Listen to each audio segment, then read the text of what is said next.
And you're listening to WBAI 99.5 FM at WBAI.org online. It's 807, 808. 808. In a moment, we'll go to Bolivia. And then Ward Churchill. Stay with us. Para mí era especial. Me tocó deshacerme de personas que no me dejaban continuar. Y llegué a pensar que el amor todo lo podía acabar. Pero llegaste tú y tú y yesterday, we're moving forward here with more news, and it's like now CD player is not functioning, so we're going to get out of that too. 808 on this Friday edition of Wake Up Call, and some other news making headlines, or maybe not making headlines, but that will draw your attention to. Yesterday, Bolivian President Evo Morales embarked upon a hunger strike, demanding that the Bolivian Senate pass an electoral law already approved by the lower house. So the Senate was poised to rebuff a law paving the way for general elections this December. One point of contention was an increase of indigenous representation that the opposition senators reject. To get a quick, brief update on this situation is Bolivia's ambassador to the United Nations, Pablo Solon. Good morning, Pablo Solon. Ambassador Solon, thanks for being with us. Good morning, and just to say hello to all the audience that is hearing your radio. We don't have much time, and I just wanted to draw our attention to our listeners to this development. The head of state taking such measures, that sounds kind of drastic, a hunger strike. What was that all about?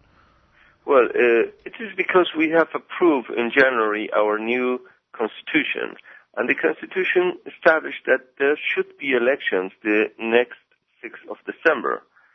But the opposition in the Congress doesn't want to approve the electoral law that puts that into implementation. And the 60 days that were established in the new constitution have already passed, and the opposition is blocking the new law because they don't want to have the elections. And that is why our president has come into a hunger strike in order to defend the right of the people to vote, in order to defend that indigenous groups can have seats in the new Congress. That will happen for the first time in Bolivia. And in third place, in order to defend the right of Bolivians that live outside Bolivia to vote, because actually only Bolivians that are in the country can vote in any kind of election. So those are the three main reasons that have bring our president to a hunger strike. And Ambassador Solon, I was reading, looking at the news, and Reuters was saying that it's possible that the Congress may have approved an overall content of the electoral law. Did this actually happen? And is President Morales still on a hunger strike, or is he now able to come off of that hunger strike? Yes, there has been an advance trying to reach a consensus, because we are a government that seeks the consensus, and there are about 11 points where we have agreed in order to to approve this law.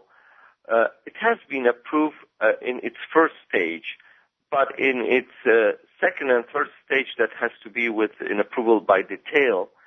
That didn't happen yesterday night. And we expect that today at 8 o'clock in the morning, the Congress will begin again to discuss the law now in detail. If this happens, we hope that by the end of the day we will have this electoral law approved. Until then, the president of Bolivia will keep on with its extreme measure of hunger strike. So give us a quick look at the issue, the main issue that the opposition senators were rejecting as we wrap up here. Yes, well, first thing, they say that the registry of voters is not good. And that's not true, because the UN and the OAS, the American organization, says that 97% of our register of voters, it's in excellent situation, but they say no, and they try to make a new registers of voters. If we accept that, that means there won't be elections for the coming 2 years. That's one of the problems. they have agreed yesterday that there will be some measures in order to guarantee that there won't be any kind of problem with this rest 3% that exists in that register of votes. Second issue is how many seats should indigenous groups have. The lower chamber has asked for 14 seats. They said we only have 1 to 4, and yesterday the agreement was to accept 8. So we hope that will solve that problem. And in relation to the Bolivians that are going to vote outside the country, we are going to do it gradually. So not all the Bolivians are going to vote outside the country in this election, because that will be very difficult to manage, but it will begin in some countries where there are a lot of Bolivians outside, like Argentina and Brazil. We have almost 1/10 of our population. We hope to have that too in the United States, where there is a very big community of Bolivians, especially in Virginia.